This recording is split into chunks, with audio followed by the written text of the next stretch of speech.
Okay, hi, and welcome back.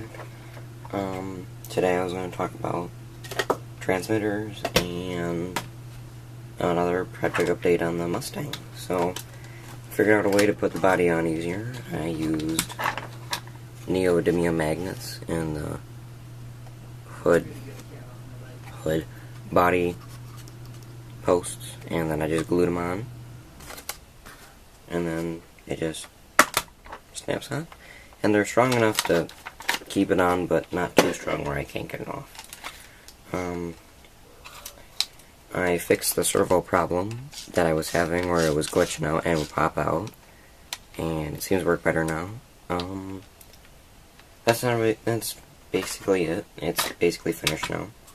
I'm gonna paint this though instead of yellow. It's gonna be like, well, I'm gonna probably do blue, black, or red, but I am not sure yet. Leave a comment below of what you think is a good color for this. Well, now that's out of the way, I'm going to talk about transmitters. I only have two, because that's all I really need. But, depending on what you're using, you might need more than two. So, I use this for my cars, unless they have or need more channels. And it comes with this little 3-channel receiver. And you only use the 2 though, because I only got 2 channels obviously. Pretty nice, got all the steering trim, throttle trim, steering drive, how far the servo moves. It's nice. I like these ones better because I only use 4 AA batteries instead of like my Red Cat transmitter that uses 8 AA batteries, because that's just too much for 2-channel. I'll show the Red Cat in a different video because I'm still working on cleaning it. I also have this 4-channel transmitter. It's nice. I like it. I wish this wasn't just push it up and stay. It's got like a ratchet effect in a way. If you can hear that, so it just stays in one place. But yeah, this uses 8 AA's. I don't. But it's a 4-channel. It comes with a 6-channel receiver. It's on my plane right now, so I don't have that. Out of these two, depending on what you're doing, because this is really for my plane, because of how many functions it has, I would suggest this one, because they're both about the same price, about $26 to $28 a piece. So, and they come with their own receiver, but I get more really. Receivers are actually pretty cheap for FlySky. That's why I like them so much. I got about 3 of these 3 channels. I like 3 channels better because I'm really doing cars right now. I only have the one plane, and it's good for boats, cars. And, yeah. But, like, on the WPL right here, I had a winch on here, but then it kind of didn't work because I made a servo 360, so you could pull it out and then it would go back in. It was 360, so it would be continuous. So then I would have to use the 4-channel and then use a different channel over here on this stick. And it worked pretty well because I could bind it to a 3-channel receiver. But it's kind of a painstaking process to do that. You gotta get the little bind key, put it in the bind, have it on, click the button over here, turn it off, turn it back on. It's kind of a pain, to be honest. But like this, I use the same 3-channel in front that came with this one because they're already bound all the time. If I'm working on cars, because I know which 2 pins on channel 1 and 2 are the ones that use all the time. And then just plug it in, turn it on. It's already bound, but you know it's not always that simple. I mean, and this is a very comfortable transmitter. I'd put it that way.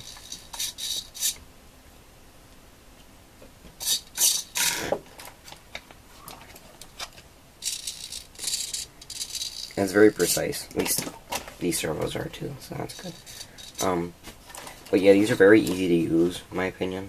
I prefer FlySky because I don't want to be spending like a $300 on a transmitter like I've seen on Flight Test and things like that. So I get this one. For planes, I recommend this one. For cars, I recommend this one. I do believe they make a 3-channel version of this, though.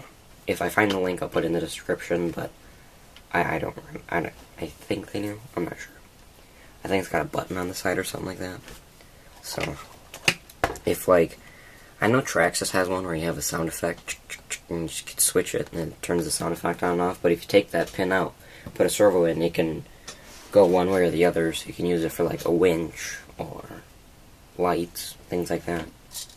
I'm thinking about putting lights on the WPL, because it had them, but they're bluish LED, so I don't really like that color, so I already put a red LED on the back for, brake light, and then I was thinking about using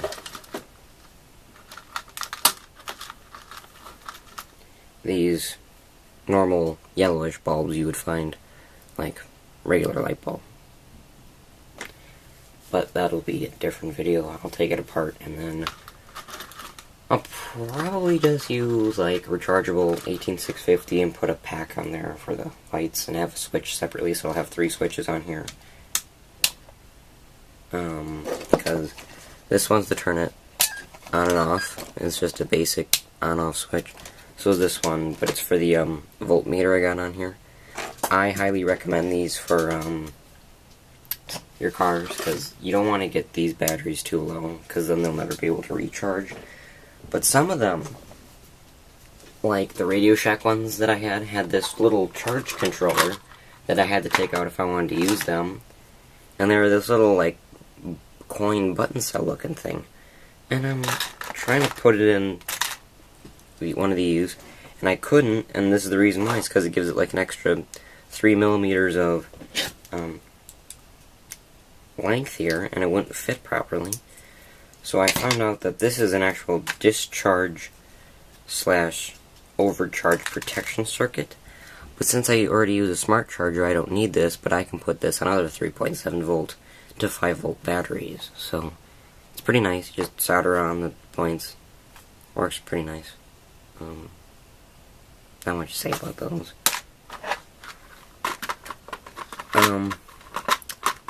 Other things I want to talk about is batteries for these transmitters, rechargeable like I said, but I would suggest getting them off eBay. You can get off-brand ones, but I am a fan of, if there's still a Radio Shack in your area, because the Radio Shack in my town went out of business, the 3 rechargeable batteries I like are Rayovac, but they're pretty expensive, but I got these from an auction. Pretty cheap. I got like 12 of those. Pretty nice. Radio Shack's battery, the Ultralast Green, these were cheap. So, and they do last a long time. And then I do like North Tech. They're okay. I only got a couple of these, but they work. And I also recommend, but I only have these in AAA's, are Panasonic batteries. These are older ones though, but they work just as fine. Things I don't recommend are really dumb Chinese ones you get in those toy grade RC cars. They do not really, they work okay if they don't hold their charge too long though.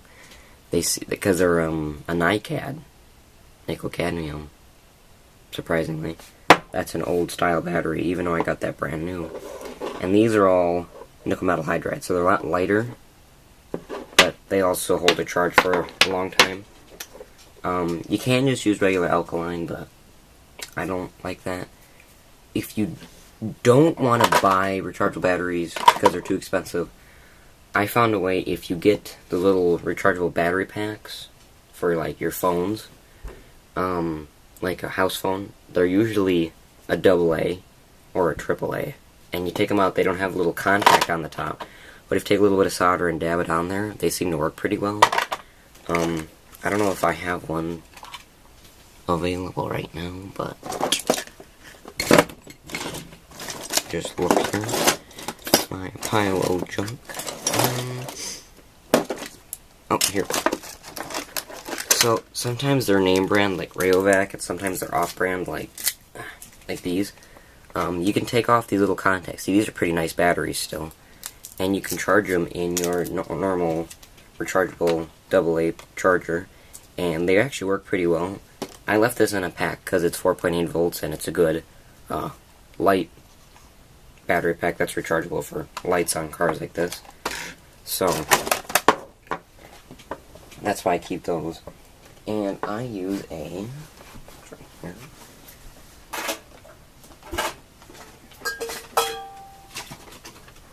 Rayovac battery charger. It's older. I got 2 of these actually. They hold about 12 batteries. And I do have rechargeable 9 volts from Radio Shack when they were going out of business here in my town. And they were pretty cheap. They're about $4 a piece though, normally. But I recommend them if transmitters, I don't know if these hobby grade ones use 9 volts, but when I was using toy grade ones, 9 volts come in pretty handy. So, yeah, instead of buying, Sunbeam batteries for that. Yeah, that's about it for this video. I guess you could use these batteries for your RC vehicles.